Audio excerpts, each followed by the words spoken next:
Hello everybody. Today on my YouTube channel, we are going to be learning on how to get faster internet. So, first off, let's talk about getting faster internet. So, you know, a lot of people are like, "Oh, you can get faster internet by this,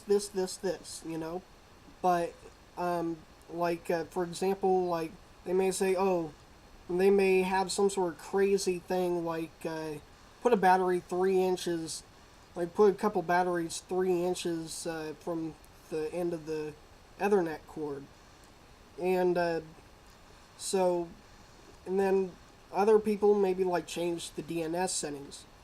But really, what affects your internet speed is really a matter of a whole bunch of stuff. For example, your processor speed in your computer.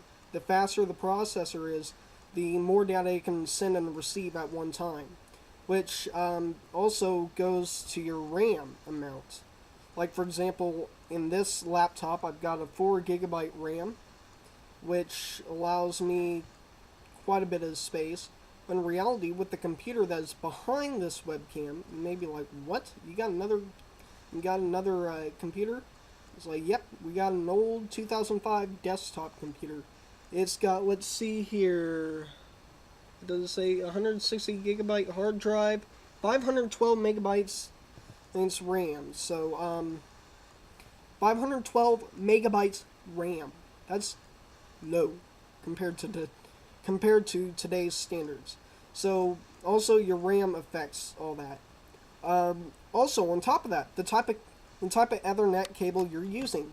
Most internet service providers, when they first install your cable and stuff, and hook it up to your computer, they use a Cat5, what's called a Cat5 cable, and what you'd really want is like a Cat5e, Cat6, or Cat6a for a faster internet speed. So, does that guarantee that you're going to get faster internet speed? No, it does not. All it all it is, you may have a slight bit of difference, but not exactly a huge amount of difference. On top of that, number, I guess what is it, 3 or 4? The amount of programs you're running on your computer at one time, and also, let me go to the desktop share. So, like, for example, you may be able to see on here that I've only got one program running, Dell Webcam Central. The more programs you have running, here, let me go to show original video so that way you can see me. The more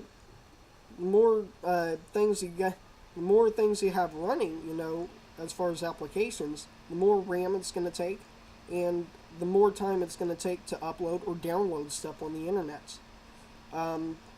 But also, on top of that, talking about applications, there's also a thing called processes. So, what you'd want to do to get faster internet, first off, the first thing that you'd want to do is go to Control-Shift-ESC on a Windows thing, and it'll pull up Windows Task Manager. So let me minimize this thing so that way it's not creating shadow type thing or whatever it is. But notice on how there are several things going, and my performance, I've got 1.37 GB of RAM that I've used.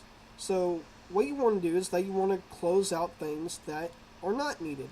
Like, for example, this SS tray portion, that's for my sound thing, so I can go to end process, and then end process.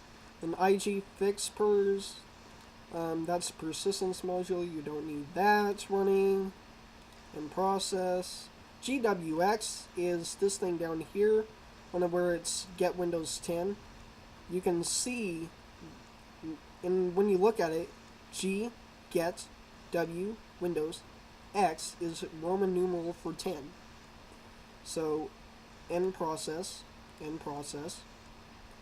then goes to show process from all users. If you're an administrator, you'll have better luck in that.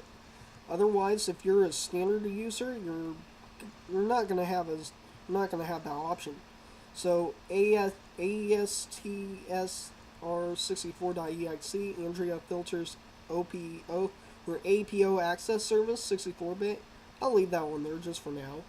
Apple mobile device, I've always hit end process tree and it still comes back up. So Adobe Acrobat update service, don't need that running. HKMCD or HKCMD module, don't need that running. iStore data service, don't need that running. Bonjour service, which is an Apple thing, don't need that running. Narrow update, don't need that running. Dell Data Safe Online Service, don't need that running. Let's see. SoftThings Agent Service. Oh, well, in process. So, User Notification Service. You don't really need that running either. In process. So I can just kind of do that, you know. And then Yahoo AU Service, Auto Updater Service Module. Don't need that running. All that is updating. It's not exactly updating anything, really. Because right now it's just not running.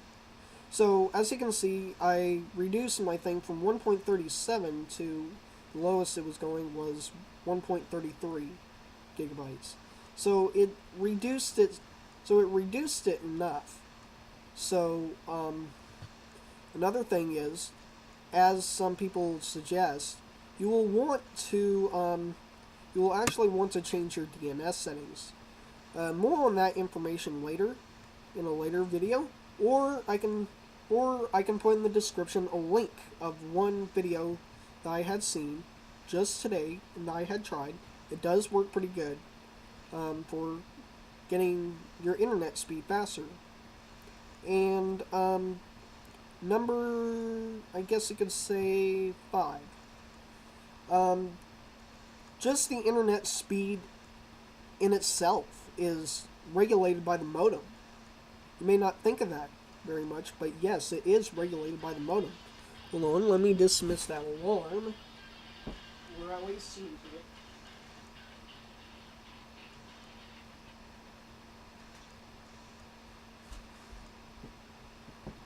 Okay. But also, changing your DNS settings will be helpful sometimes. Depends. Also, on top of that, make sure your connections outside are tight as far as for the thing. So, the tighter, like, you don't want it way too tight, but you do want it tight, you know.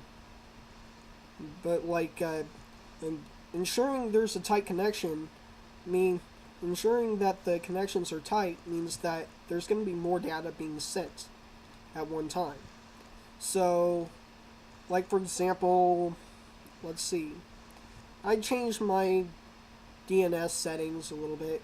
It didn't really adjust the thing too much, because they say, oh, get twice your speed of internet. However, the speeds that are available in my area are only either 2 or 3 megabits per second. I'm not sure. I think it's like 3 megabits. But 3 megabits per second, 10 megabits per second, or 15 megabits per second in our area. And we got the 3 megabits per second. And you figure, or if it goes in between two values, it's not going to change. Or if your internet speed, if your upgraded internet speed goes in between two values, it's not going to really adjust at all. But it will help a little bit, you know. I've already found that out, though the speedtest.net didn't show it. I have found that it did help, like when I'm watching YouTube and stuff. So, another thing. Let's see. I did mention about programs running and stuff like that. But also, What about if your modem's been running for a while without any rest? Because if it's been plugged in, you never turn it off or anything like that. Like you shut down your computer, but you never bother to unplug certain devices, or like for our thing, we got a power surge protector and we just flip the switch off. Um, and that will reset the modem. So what you'd want to do if your internet connection is being slow as hell, at times if your modem has not been able to have any sort of rest, you'll want to reset it. So an easy way to do that without really turning off any of your other devices and stuff, and just simply unplug the AC adapter on the thing. Yes, that may kind of affect your thing. That will affect your internet connection for the moment. And then what you do is that you replug it in. You don't need to wait, really. All it does is reset your modem.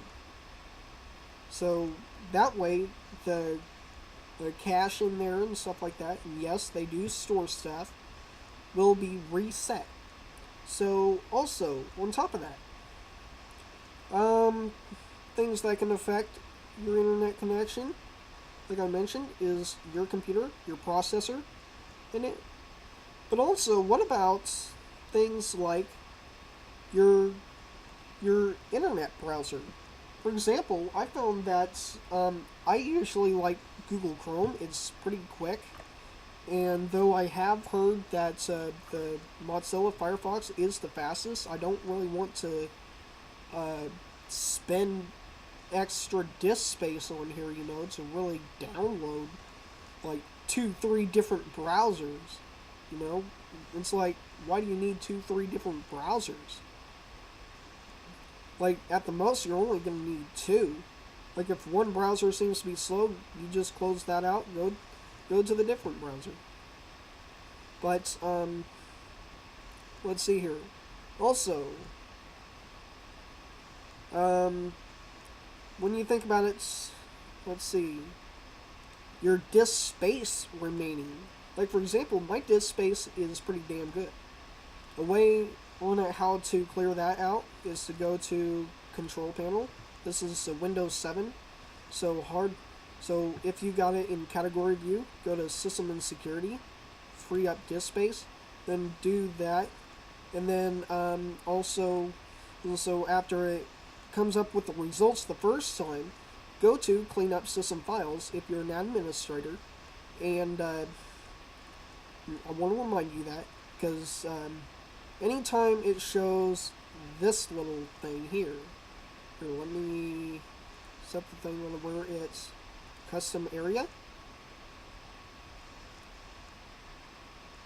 Hold on. Synchronize movement of the custom area with your mouse.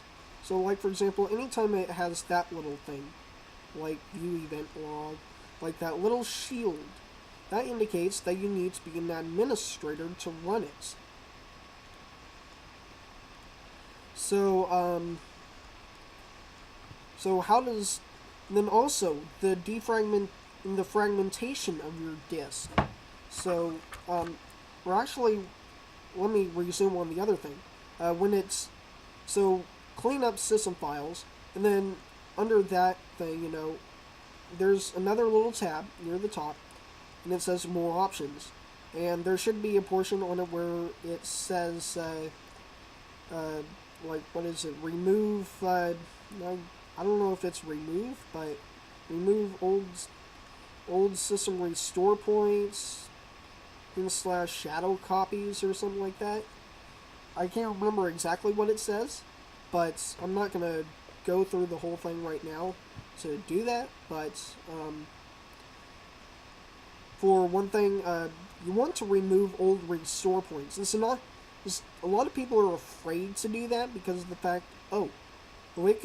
it could destroy, or it could remove a system update or something like that I really need. No, it's only going to remove the restore points that are older than the most recent. So deletes all but the most recent restore points. So that saves considerable disk space.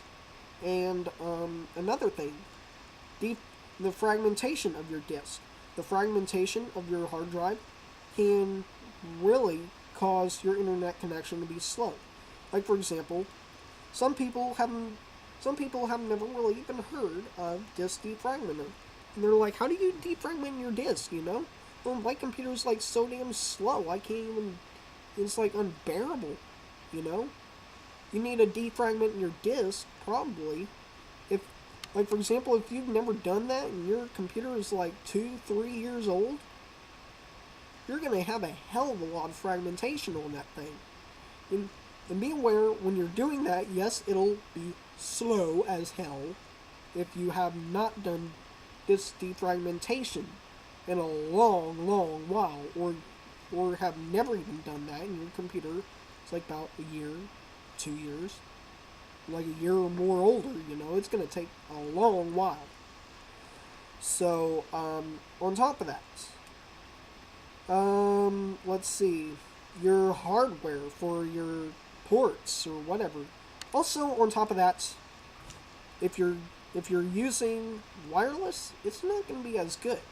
Wired is always going, like wired, like LAN or local area connection type things, like LAN or what is it, Ethernet cables. Those are going to be those are always going to be faster, and it's always going to be faster than Wi-Fi. So even if you're the closest you can ever be, like 1 inch, or like literally, where your modem or like your wireless receiver on your computer is literally touching the antennas on the wireless router. It's not.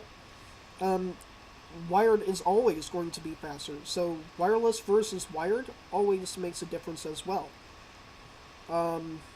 So with that in mind, so keep those stuff in mind when you're looking for ways to increase your internet connection speed.